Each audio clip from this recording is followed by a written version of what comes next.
시청자 여러분 그리고 국군장병 여러분 안녕하십니까? 7월 17일 KFN 뉴스 시작합니다. 밤사이 전국적으로 극한호우가 쏟아지면서 그야말로 전국이 물폭탄을 맞았습니다. 충남 지역엔 최고 420mm에 달하는 매우 많은 양의 비가 내렸는데요. 곳곳 하천에 홍수특보가 내려지면서 범람 우려에 주민들이 긴급 대피했고 인명피해도 속출하고 있습니다. 자세한 내용 공군기상단 예보상황실장 노경조 중령 연결해 알아보겠습니다. 노 실장님, 이번 호우 상황 전해주시죠.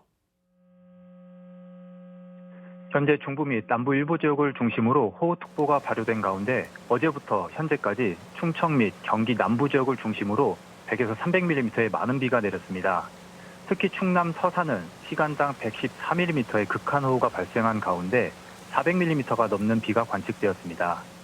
오늘과 내일 전국 대부분 지역으로 비가 내리는 가운데 충청과 경기 남부를 포함한 중부 내륙 지역과 남부 일부 지역을 중심으로 천둥, 번개, 돌풍을 동반한 100에서 200mm, 많은 곳 300mm의 집중호우가 예상되며 그 외 지역도 50에서 100mm의 많은 비가 내리겠습니다. 특히 좁은 지역에 시간당 30에서 50mm 또는 그 이상의 매우 강하고 많은 비가 예상됨에 따라 야외 활동을 자제해 주시고 홍수 및 침수 피해가 발생하지 않도록 각별히 유의하시기 바랍니다. 또한 많은 양의 비가 내린 가운데 추가적으로 집중호우가 예상됨에 따라 산사태 발생 가능성이 매우 높으니 인적, 물적 피해가 발생하지 않도록 대비를 철저히 하시기 바랍니다. 마지막으로 최신 기상 정보를 수시로 확인하시어 집중호우로 인한 피해가 발생하지 않도록 관심 가져주시기 바랍니다. 지금까지 공군기상단 중앙기상부 예보상황실장 노경조 중령이었습니다. 전국적으로 많은 비가 내리면서 우리 군도 대응에 나섰습니다. 국방부는 어제 재난대책본부 1단계를 발령한 데 이어 오늘 새벽 재난대책본부를 2단계로 격상했습니다. 국방부에 나가 있는 이태검 기자가 전해드립니다. 행정안전부가 중대본 비상 1단계를 발령함에 따라 국방부도 어제 오후 3시를 기해 재난대책본부 1단계를 발령했습니다. 이번 조치는 중대본 비상 1단계 발령과 함께 산림청이 산사태 위기경보 수준을 관심에서 주의로 상향 조정한 데 따른 것입니다. 밤사이 호우로 인한 피해가 심해지자 행안부는 오늘 새벽 4시를 기해 중대본을 비상 2단계로 격상했으며 호우 위기경보 수준을 주의에서 경계 단계로 상향했습니다. 이에 따라 국방부도 오늘 새벽 재난대책본부 2단계를 가동했습니다. 국방부는 전군의 피해 발생과 그에 따른 대민 지원 시 즉각적인 상황 보고와 함께 재난안전 상황실을 통한 유선 보고 체계를 가동할 것을 지시했습니다. 또 산사태와 홍수 발생 가능성이 증가함에 따라 인명피해 예방을 위한 대비 태세를 강화할 방침입니다. 국방부는 호우에 따른 피해 복구 시 장병 안전 확보를 위해 지형정찰과 안전장부 구비 등 철저한 사전 조치를 시행할 예정입니다. KFN 뉴스 이태검입니다. 집중호우가 거세지는 가운데 통일부 차관이 전방 지역 수해 방지 상황을 점검하고 북한이 댐 방류를 할 경우엔 사전 통보해야 한다는 입장을 밝혔습니다. 김남중 통일부 차관은 경기도 연천군 임진강유역의 군남댐과 필승교 등을 찾아 수해 방지 상황을 점검했습니다. 김 차관은 이 자리에서 남북 접경 지역의 홍수 피해를 예방하기 위해 북한의 댐 방류 사전 통보가 인도주의 차원에서 이루어져야 한다고 말했습니다. 임진강은 남북 공유하천으로 북한의 댐 방류 사전 통보와 기상수문 자료 교환 등 남북의 관리 협력이 필요한 지역입니다. 트럼프 행정부의 주한미군 감축설이 제기되는 가운데 주한미군을 현재 규모로 유지한다는 내용을 담은 미국 국방수권법 수정안이 연방하원 군사위원회를 통과했습니다. 김은별 기자의 보도입니다.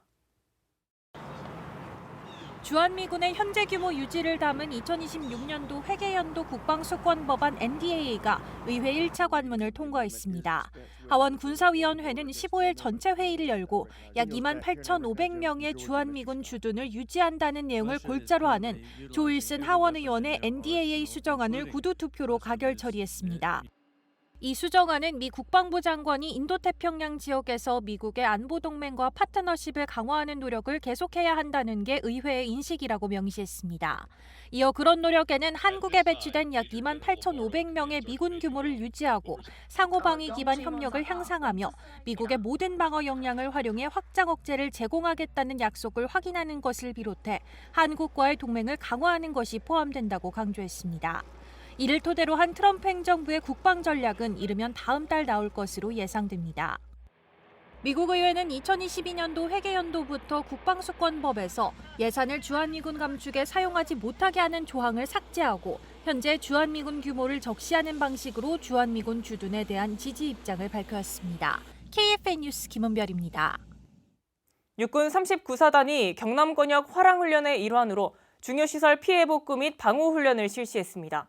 유관기관과 팀워크로 완벽한 통합방위 태세를 확립했는데 훈련에 참여한 모든 병력이 마일즈 장비를 활용해 훈련을 진행하며 실전성을 더욱 키웠습니다.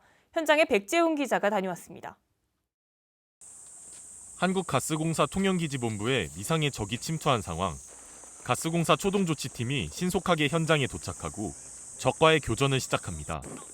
이내 신고를 받고 출동한 군 초동조치부대와 경찰 대응팀이 합류하고 치열한 교전 끝에 적을 경멸합니다. 한켠에서는 적의 침입으로 화재가 발생하자 신속하게 현장에 도착한 소방대원들이 화재를 진압하고 보건당국은 사상자 후송을 완료하며 훈련은 마무리됩니다. 이번 훈련은 경남권역 화랑훈련의 일환으로 민관군경 소방이 협력하며 빈틈없는 협조 체계를 점검했습니다. 2025년 경남권역 화랑훈련을 통해 민관, 군경, 소방, 통합방위작전 수행 능력을 향상시킬 수 있는 뜻깊은 시간이었습니다. 특히 훈련간에는 군 병력뿐만이 아니라 시설 초동조치팀과 경찰 대응팀까지 마일즈 장비를 착용한 것이 눈길을 끌었습니다. 이번 훈련의 특징 중 하나는 바로 이 마일즈 장비를 착용한다는 것입니다. 훈련 참여 병력들은 실전과 같은 훈련으로 적을 경멸할 수 있는 능력과 태세를 갖추고 있습니다. 장병들은 유관기관과 호흡을 맞추며 앞으로도 지역사회와 협력해 통합방위 태세 확립에 만전을 기할 것을 다짐했습니다.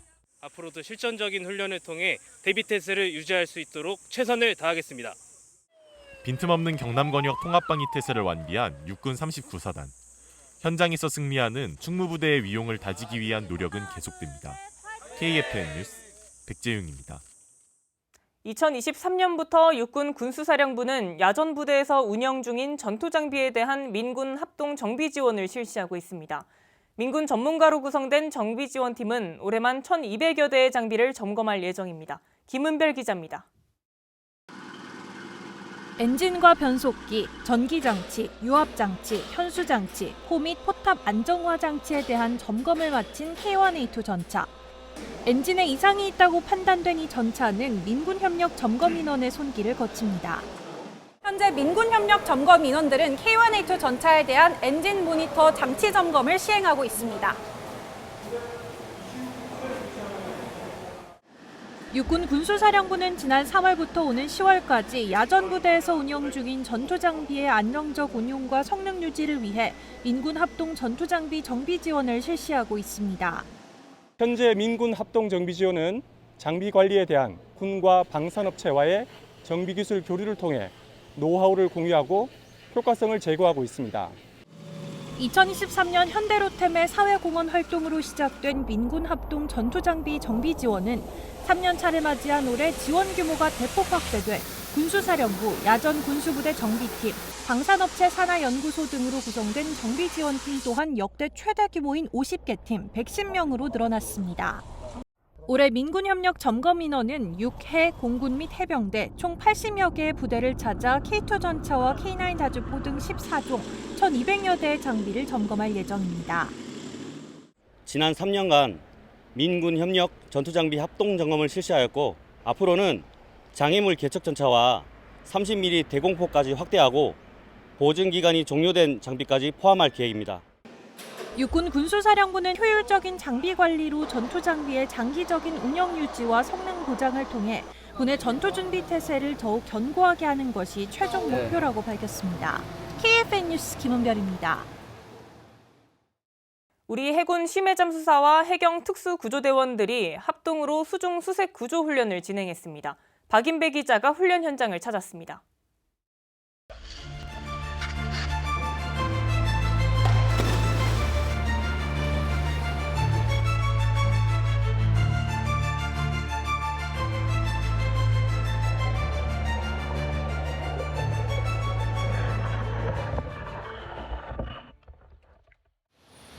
선박이 뒤집어진 채 물속에 잠겨 있습니다.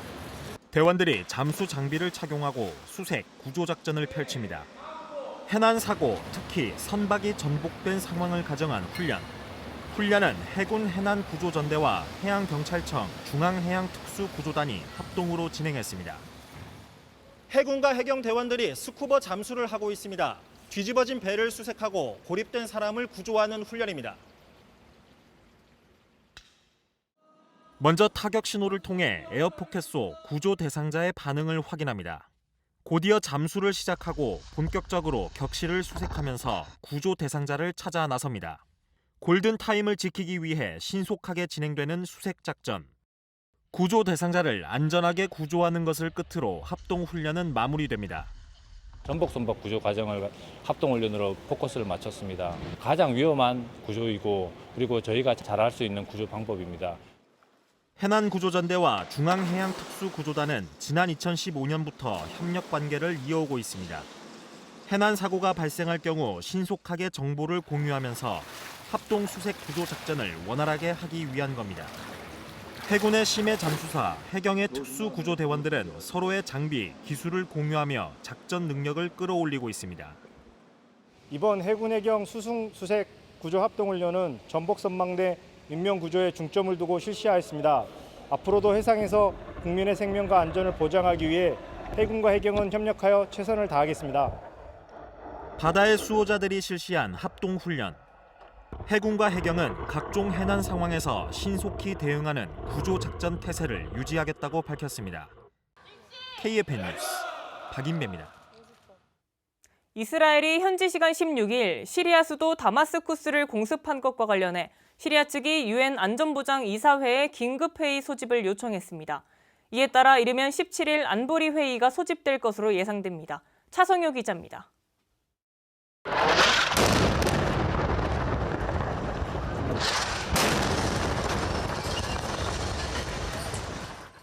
시리아 국방부와 인근 건물에서 거대한 폭발음과 함께 뿌연 먼지 기둥이 치솟아 오릅니다.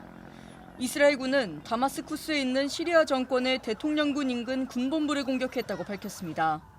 이 공습으로 시리아 국방부와 인접한 4층 건물 일부가 부서졌으며 다마스쿠스에선 최소 1명이 숨지고 18명이 다쳤다고 시리아 보건부는 밝혔습니다.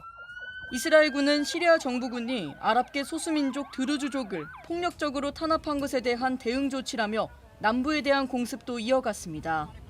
시리아는 유엔 안전보장이사회에 긴급 회의 소집을 요청하며 거세게 반발했습니다. 아랍에미리트와 튀르키예는 시리아 주권에 대한 명백한 침해라며 이스라엘을 비난했습니다. 루비오 미국 국무장관은 이스라엘, 시리아 양측과 접촉하고 있다며 상황을 우려하고 있다고 밝혔습니다. We are calling on the Syrian government to in fact withdraw their military in order to enable all sides to de-escalate. 지난 13일부터 시리아 남부 스웨이다에서 시작된 드루즈족과의 충돌에 300명이 넘는 사상자가 발생한 것으로 알려져 국제사회에서는 우려의 목소리가 커지고 있습니다. KFN 뉴스 차성입니다. 도널드 트럼프 미국 대통령이 50일 내 종전 합의를 압박했으나 러시아는 우크라이나 동부전선 공세를 강화하며 점령지를 넓혀가고 있습니다. 김은진 기자의 보도입니다. AP통신 등에 따르면 러시아는 최근 우크라이나 동부에서 드론과 공습, 소규모 보병부대를 모두 동원해 집중 공세를 펼치면서 2022년 침공 이후 우크라이나 동부에서 가장 넓은 영토를 장악하고 있습니다. 그동안 러시아군은 동부 거점 도시 포크로우스크와 코스티 안티니우카에 접근하면서 인근 마을을 하나둘씩 점령하고 우크라이나군의 보급로를 끊어왔습니다. 거점 도시들을 점령하면 슬로비안스크, 크라마토르스크로 향하면서 도네츠크주 전체 장악에 토대를 마련하게 됩니다. 러시아의 대규모 드론 미사일 공습도 이어지면서 민간인 피해가 속출하고 있습니다. 우크라이나 공군에 따르면 러시아는 지난 15일과 16일 밤사이 드론 400대를 날려보냈고 강제 합병한 크림반도에서 이스칸데르 탄도미사일을 쏘아 올렸다고 밝혔습니다. 한편 트럼프 대통령이 우크라이나에 패트리엇 미사일 등 지원을 약속하고 러시아에는 종전 합의에 50일 기한을 준 것이 블라디미르 푸틴 러시아 대통령으로선 시간을 벌게 된 셈이라고 AP통신은 해석했습니다. KFN 뉴스 김은진입니다. 국방부가 앞으로 장애가 있는 자녀를 키우는 군인과 군무원의 당직 근무를 제외하기로 했습니다. 국방부가 이러한 내용의 부대관리 훈령 일부 개정안을 마련해 다음 달 4일까지 행정 예고한다고 어제 공고했습니다. 개정안에 따라 만 19세 이하의 신체 정신적 장애가 있는 자녀와 만 19세 이상이더라도 장애인 복지법상 심한 장애인으로 분류되는 자녀를 양육하는 군인과 군무원은 당직 근무에서 면제될 수 있습니다. 국방 신속획득기술연구원은 2026년 신속 시범 사업의 성공적인 추진을 위해 군 관심 무기체계 공개 설명회를 개최했습니다.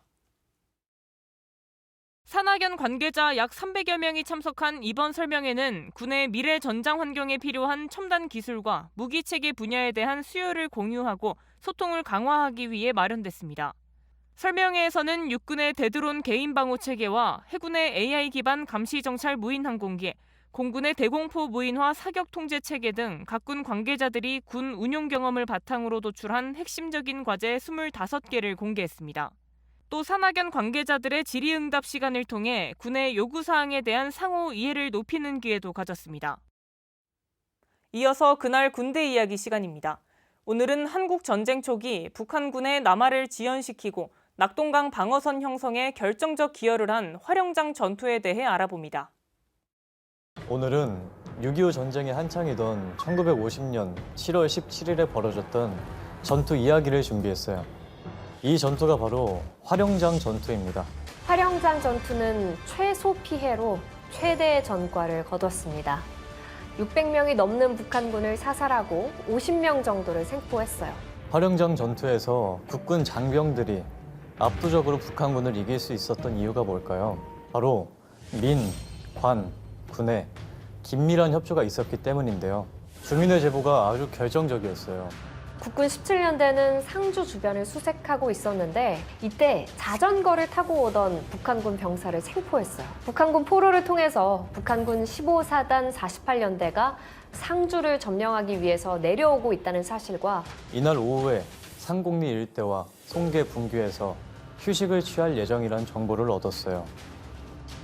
그래서 17년대 1대대가 세운 계획은 내복이었습니다. 북한군보다 먼저 도착해서 숨어 있다가 기습 공격을 하는 거죠. 드디어 북한군이 모습을 드러냈습니다. 북한군은 주변 수색도 안 하고 송계분교와 그 일대에서 휴식을 취했는데요. 총을 내려놓고 개울에서 목욕을 하기도 하고 낮잠을 자고 저녁 식사를 준비하는 병력도 있었어요. 7시 30분이 되자 1대대의 공격 명령이 떨어졌습니다. 저녁 식사를 하기 위해서 북한군들이 한자리에 모였을 때였죠. 소총, 기관총, 박격포 사격을 퍼부었습니다. 경계를 늦추고 있던 북한군은 국군의 기습 공격에 대책 없이 당할 수밖에 없었습니다. 한 발 안 쏘고 다 어디로 도망가는 게 없어요.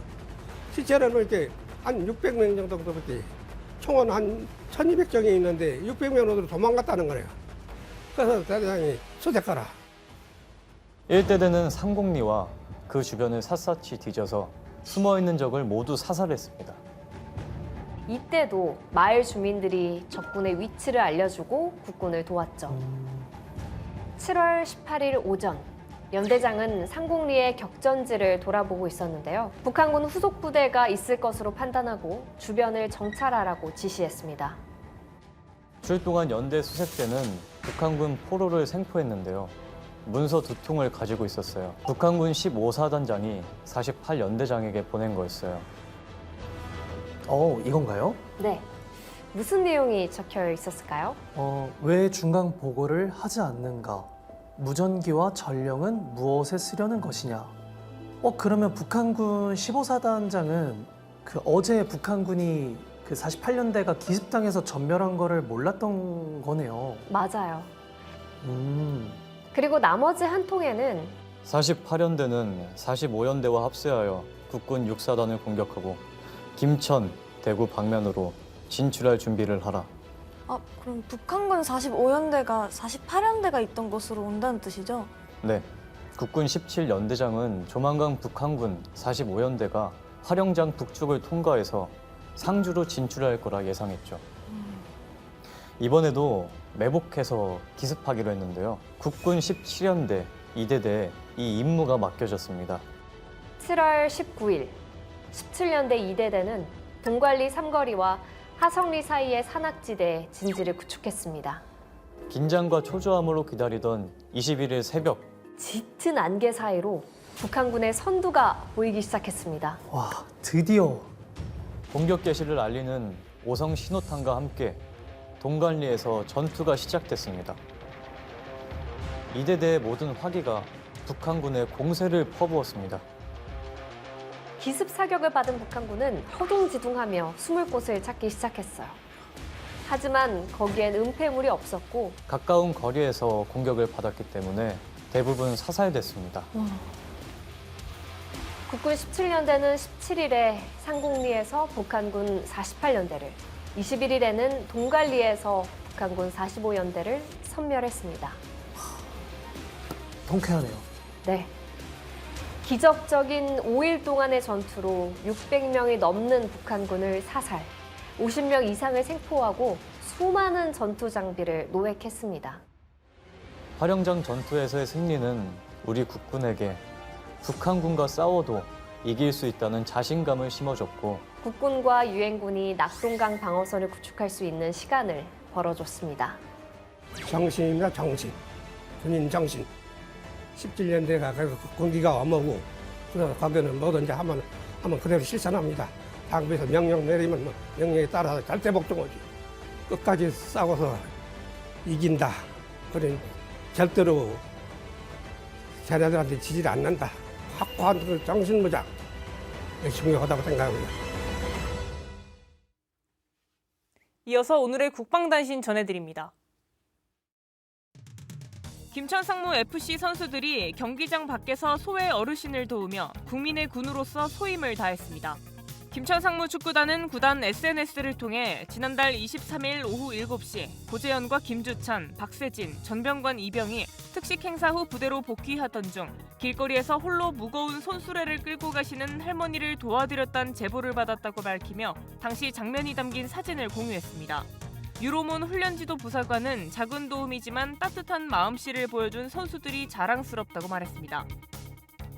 해병대 연평부대가 지난 14일부터 사흘간 인천시 옹진군 연평면 구리동 가래칠기 해안 일대에서 유실지뢰 탐색 작전을 펼쳤습니다. 작전은 본격적인 여름 피서철을 앞두고 지역 주민과 관광객의 안전사고 예방을 위한 안전조치 차원에서 이뤄졌습니다. 부대는 지역 주민의 통행이 잦은 해안 지역과 해수욕 관광객 이용 구역을 집중 수색했습니다. 부대는 이와 연계해 15일에는 연평 면사무소에서 관계기관과 협의서를 작성하고 유사시 신속한 협조체계 가동을 위한 방안을 논의했습니다. 공군 15특수임무비행단이 경기 성남시 고등동 복지회관과 경로당을 방문해 어르신을 대상으로 한방진료와 이발 봉사활동을 진행했습니다.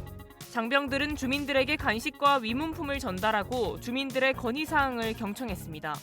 부대는 지역사회와의 유대관계를 높이기 위해 고등동을 비롯해 신촌동과 시흥동 등 성남시 일대 마을의 복지회관과 경로당을 격월로 찾아가고 있습니다.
7월 17일 기상정보입니다. 어제 오후부터 경기 남부와 충청으로 폭우가 집중되고 있습니다. 서울도 점점 강한 비가 내리는 가운데 자세한 날씨 알아보겠습니다. 오늘 예보입니다. 호우경보가 발령 중인 경기 남부와 충청 북부 지역으로 시간당 50에서 70mm 안팎의 강한 비가 내리겠습니다. 단시간에 피해가 발생할 수 있는 만큼 긴장을 늦추지 않고 철저한 대비가 필요하겠습니다. 내일 예보입니다. 내일도 경기 남부와 충청의 많게는 100mm 이상의 비가 더 내리겠으며 전라도를 중심으로 최대 150mm의 많은 비가 예상됩니다. 범람과 침수 등 호우 피해에 각별히 유의하시기 바랍니다. 내일 아침 최저기온은 서울 24도, 계룡은 22도가 예상되며 한낮 최고기온은 서울 30도, 계룡은 25도가 예상됩니다. 작전 기상입니다. 경기도와 충청, 전북 일부 지역으로 발생하는 뇌우와 전국적으로 낮은 구름으로 인하여 항공작전에 제한이 있을 것으로 예상됩니다. 높은 파고로 인해 서해는 늦은 오후까지, 동해는 종일 해상작전에 제한이 있을 것으로 예상됩니다. 주간 기상 전망입니다. 일요일까지 지속적인 강수가 예상되는 가운데 이후에도 산발적인 소나기가 있을 수 있겠습니다. 뇌우를 동반한 많은 강수가 예상되는 만큼 안전사고에 유의하시길 바랍니다. 이상 공군 기상단 제공 기상정보였습니다. 이것으로 KFN 뉴스를 마칩니다. 시청해주신 여러분 고맙습니다.